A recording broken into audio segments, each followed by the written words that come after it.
ಮುಂದೆ ನಡೆಯೋ ಕಾರ್ಯಕ್ರಮದಲ್ಲಿ ಈ ಥರ ಮಾಡಬೇಡಿ. ಈಗಾಗಲೇ ನಾವ್ಯಾರೂ ಬರೋದಿಲ್ಲ. ಜೈ ಕರ್ನಾಟಕ ಮಾತೆ.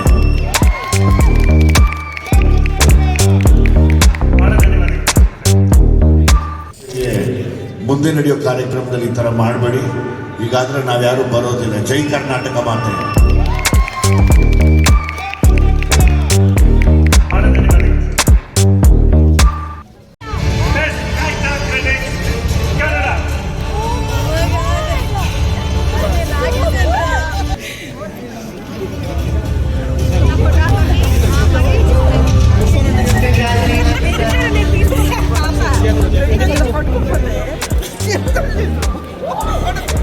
ನನಗೋಸ್ಕರ ವೆಯ್ಟ್ ಮಾಡ್ತವ್ರು ನಮ್ಮ ಕನ್ನಡದ ನಟನಟಿಯರಿಗೆ, ಕನ್ನಡ ಅಭಿಮಾನಿಗಳಿಗೆ, ಮತ್ತು ಎಲ್ಲ ಸಿನಿಮಾ ಅಭಿಮಾನಿಗಳಿಗೆ, ಮತ್ತು ನನ್ನ ಅಭಿಮಾನಿಗಳಿಗೆ ನಿಜವಾಗ್ಲೂ ಥ್ಯಾಂಕ್ಸ್ ಹೇಳ್ತೀನಿ.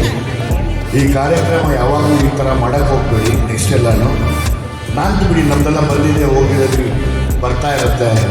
ಯಾರೋ ಹೊಸಬರು ಬಂದಿರ್ತಾರೆ, ಅವ್ರಿಗೆಲ್ಲ ಈ ಥರ ಮಾಡಿದಾಗ ತುಂಬ ಮನಸ್ಸಿಗೆ ನೋವಾಗುತ್ತೆ ಅಲ್ವಾ?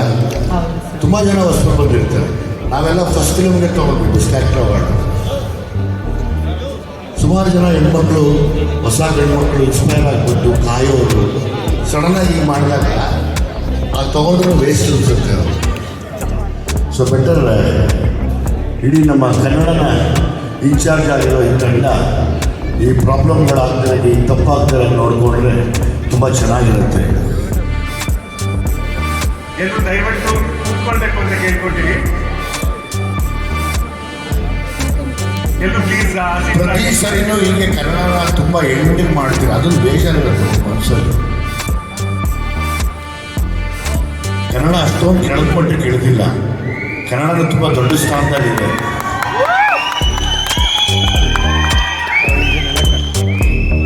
ಸೊ ಹಂಗಾಗಿ ಕನ್ನಡಕ್ಕೆ ತುಂಬ ದೊಡ್ಡ ಗೌರವ ಕೊಡಲಿ ಅಂತೇಳಿ ಈ ಅವಾರ್ಡ್ನ ನನ್ನ ಎಲ್ಲ ಅಭಿಮಾನಿಗಳಿಗೆ ಅರ್ಪಿಸ್ತೀನಿ. Thank you very much. ಮುಂದೆ ನಡೆಯೋ ಕಾರ್ಯಕ್ರಮದಲ್ಲಿ ಈ ಥರ ಮಾಡಬೇಡಿ. ಈಗಾಗಲೇ ನಾವ್ಯಾರೂ ಬರೋದಿಲ್ಲ. ಜೈ ಕರ್ನಾಟಕ ಮಾತೆ.